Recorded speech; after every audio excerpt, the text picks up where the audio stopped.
अस्सलामु अलैकुम वरहमतुल्लाहि वबरकातुहू। अल्हम्दुलिल्लाहि रब्बिल आलमीन वस्सलातु वस्सलामु अला नबिय्यिना मुहम्मदिन व अला आलिहि व सहबिहि अजमईन बाद।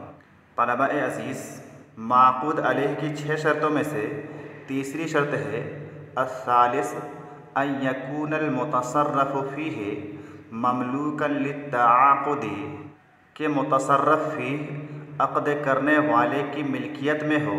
जिस माल में तसर्रुफ़ किया जा रहा है, जिस माल को ख़रीदा या बेचा जा रहा है, वो अक़्द करने वाले की मिल्कियत में हो।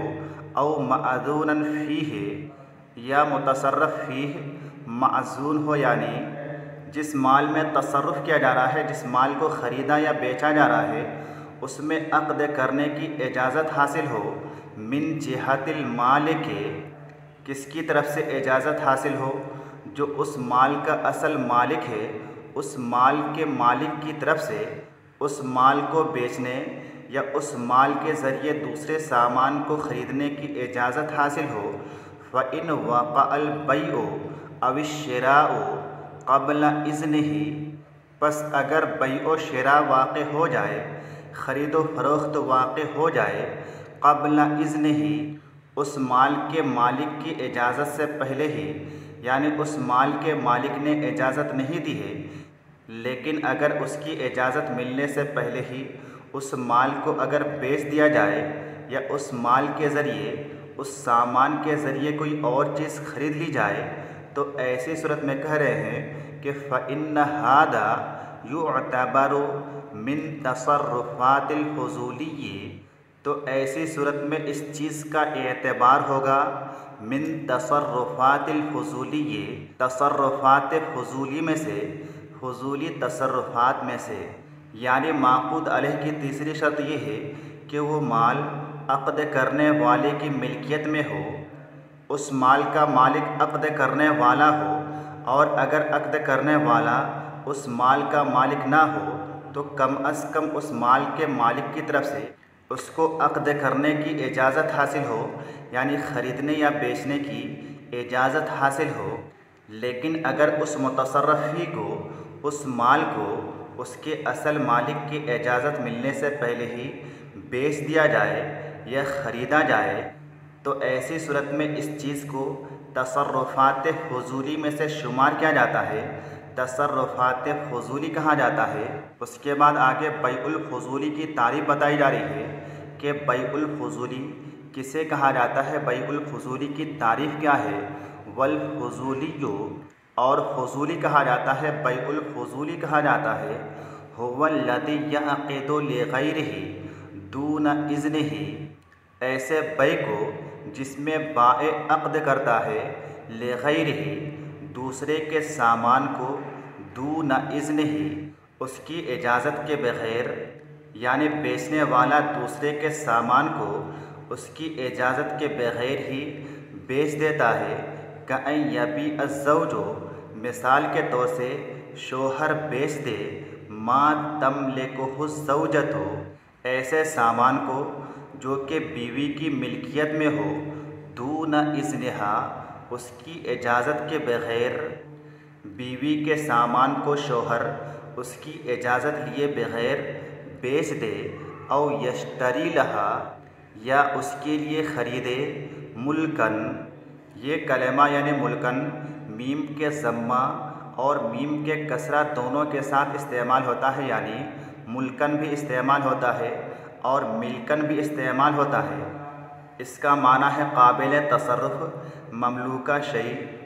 इसी तरह से इसका माना इक़्तिदार, हुकूमत, सल्तनत और बादशाहत भी होता है। लेकिन यहाँ पर पहला माना ही मुराद है, यानी काबिल तसर्रुफ़ ममलूका शै, तो औ यश्तरी लहा मुल्कन, या ये कि शोहर बीवी के लिए कोई मिल्कियत ख़रीदे, दून इज़्निहा, उसकी इजाज़त के बग़ैर, लहू बिश्शिराए, उस मिल्कियत को ख़रीदने की, उस सामान को ख़रीदने की, यानी शोहर अपनी बीवी के लिए कोई ऐसी मिल्कियत ख़रीदे, कोई ऐसा सामान ख़रीदे जिसमें वो अपनी बीवी से उस सामान के ख़रीदने की इजाज़त ना ले। व मिस्लु अन यबीअ इंसानुन मुल्कन लिग़ैरिही, या इसी तरह से जैसे कोई इंसान दूसरे की मिल्कियत को बेच दे वह हुआ गाइबुन, इस हाल में कि वो मौजूद ना हो, गाइब हो, वहाँ पर वो हाजिर ना हो, औ यश्तरी दूना इज़्निम मिन हो, या ये कि दूसरे की मिल्कियत को ख़रीदे दूना इज़्निम मिन हो, उसकी इजाज़त लिए बग़ैर, उसकी इजाज़त हासिल किए बग़ैर, कमा यहदुसु आदतन, जैसे कि आदतन और उमूमन होता है। आदतन मुआशरा में राइज है कि दूसरे के सामान को, दूसरे की मिल्कियत को उसकी गैर मौजूदगी में या तो बेचा जाता है या ख़रीदा जाता है। तो कह रहे हैं कि इस तरह के तमाम बै व शिरा को इस्तिलाह में बै फ़ुज़ूली कहा जाता है। उसके बाद बै फ़ुज़ूली का हुक्म बयान किया जा रहा है कि बै फ़ुज़ूली जायज़ है या जायज़ नहीं है, बै फ़ुज़ूली सही है या सही नहीं है। कह रहे हैं कि व अक़दुल फ़ुज़ूली ये युअतबरु अक़दन सहीहन, कि अक़द फ़ुज़ूली को अक़द सही माना जाएगा। अक़द फ़ुज़ूली सही अक़द है। इल्ला अन्ना लुज़ूमहु यतवक़्क़फ़ु अला इजाज़तिल मालिकी औ वलिय्यिही, मगर ये कि उसका लुज़ूम मौक़ूफ़ है अला इजाज़तिल मालिकी, माल के असल मालिक की इजाज़त पर, औ वलिय्यिही, या माल के असल मालिक के वली की इजाज़त पर मौक़ूफ़ है। फ़इन अजाज़हु नफ़ज़ा, बस अगर बै फ़ुज़ूली के बाद या तो माल का असल मालिक उसकी इजाज़त दे दे, उस बै को कबूल कर ले, या बै फ़ुज़ूली के बाद असल मालिक का वली उस बै को कबूल कर ले, उस बै की इजाज़त दे दे, तो ऐसी सूरत में वो बै मुनअक़िद हो जाएगा, नाफिज़ हो जाएगा। व इन लम युजिज़ हो बतुला, और अगर वो उसकी इजाज़त ना दे, ना तो मालिक इजाज़त दे ना ही मालिक का वली इजाज़त दे, तो ऐसी सूरत में उसका हुक्म क्या है? बतुला। तो ऐसी सूरत में वो बै फ़ुज़ूली बातिल हो जाएगा, मनसूख हो जाएगा, वो बै मुनअक़िद नहीं होगा। व दलील दालिका, और इस चीज़ की दलील यानी बै फ़ुज़ूली के बाद अगर मालिक इजाज़त दे दे तो ऐसी सूरत में वो बै मुनअक़िद हो जाएगा, वो बै नाफिज़ हो जाएगा। उसकी दलील क्या है? बयान किया जा रहा है कि मा रवाहुल बुखारी हो, जो कि इमाम बुखारी रहमहुल्लाह ने अपनी किताब सही बुखारी में रिवायत किया है। अन उर्वता अल बारिक़ी, हज़रत उर्वा अल बारिक़ी रज़ी अल्लाह अन्हो से, अन्नहु क़ाला, उन्होंने बयान किया कि बअसनी रसूलुल्लाह सल्लल्लाहु अलैहि वसल्लम, के रसूलुल्लाह सल्लल्लाहु अलैहि वसल्लम ने मुझे भेजा, बेदीनारिन, एक दीनार के साथ, ले अश्तरिया लहू, ताकि मैं उनके लिए ख़रीदूँ, बेही, उस दीनार के ज़रिए, शातन, एक बकरी, फ़श्तरैतु लहू, बस मैंने उनके लिए यानी अल्लाह के नबी सल्लल्लाहु अलैहि वसल्लम के लिए ख़रीदा, बेही, उस एक दीनार के ज़रिए, शातैने, कितनी बकरियाँ? 2 बकरियाँ।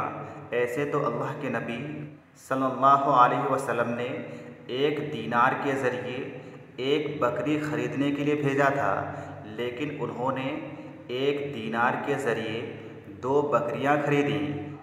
आगे सहाबी रसूल उर्वा अल बारिक़ी कहते हैं कि बिअतु इहदाहुमा बेदीनारिन, कि मैंने उन दोनों बकरियों में से एक बकरी को 1 दीनार से बेच दिया।